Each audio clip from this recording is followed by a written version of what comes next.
I had this other incident that sometime later, where I was up in the northern part of our area and on patrol and just mind my own business. We would go out from sunup until dark. Unless somebody made arrangements to extend it, that was our area. We were daylight people unless we had some reason to, extend it into the night period. But visually, we couldn't do much after dark. So, and this was not anything other than just a routine mission. And so I was patrolling up there, and I was getting toward the end of my day. I was down what they call bingo fuel, which is return to base. So as I'm going along, there's a plateau that comes out. There's like a valley, and then a fairly high plateau. Not a mountain, but a plateau with a jungle cover. And then a finger that jutted out fairly significantly. And as I'm looking at this thing, and there's a clearing on the finger. As I look up there, here comes several helicopters, Hueys. And here's 3 of them on an insert there, right there on the finger. Boom, out the side goes the people. And they lift off and started to leave. Here comes 3 more. And I'm right above them now. I'm just sitting there watching. All of a sudden, one of them disappears. What the hell is that? RPG. They had not cleared the perimeter. They had a tree line that had people embedded. And they cut loose with an RPG and took them out. Well, it happened to be the guy I was watching that got hit. And if you ever heard anybody with a sucking chest wound, I'll tell you, it is not a very pleasant sensation. He's sucking and wheezing and pleading for cover, for any kind of, well, the cobras that accompany them, they roll in and they're going, but if they're dug in, cobra isn't got the, they just don't have the firepower to, uproot something like that. So right away I realized what's going on, so I called for help. Now, these guys did not, this was first cav.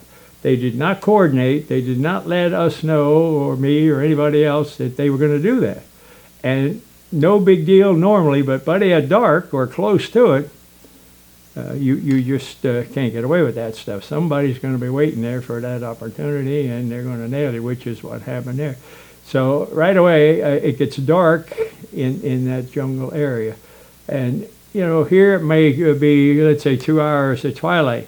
You may get 40 minutes there. When it starts, it goes really, really fast. So what do? This guy on the ground is in deep trouble. You've got others in the area that are still, not been protected.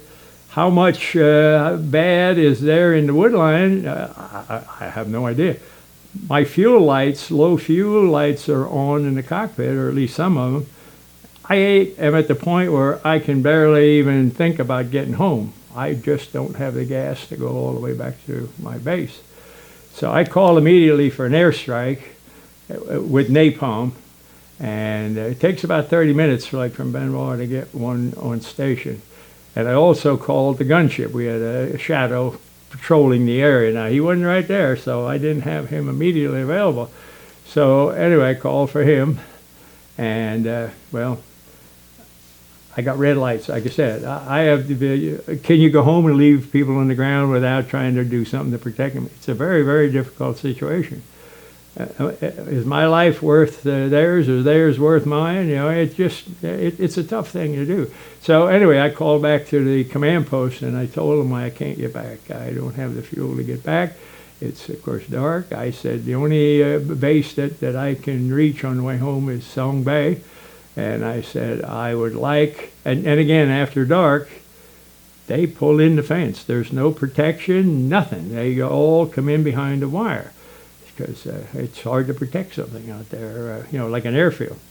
So I said, I want smudge pots along the runway, I want armament, and I want fuel, and I want it in 10 minutes. So anyway, I couldn't do any more. I briefed the gunship as he's coming in. He finally picked up a visual and, whatever. So I turned everything over to him, And came back, I landed at Song Bay, I got my gas, and within 10, 15 minutes, I was airborne out there and went home. Now, they put me in a situation that was unnecessary. And that's not that it happens, but that they let it happen. They could have let us know that, hey, we're going to have an insert. Can you have somebody on station to kind of give us a little extra protection? They're very secretive, and I don't know why.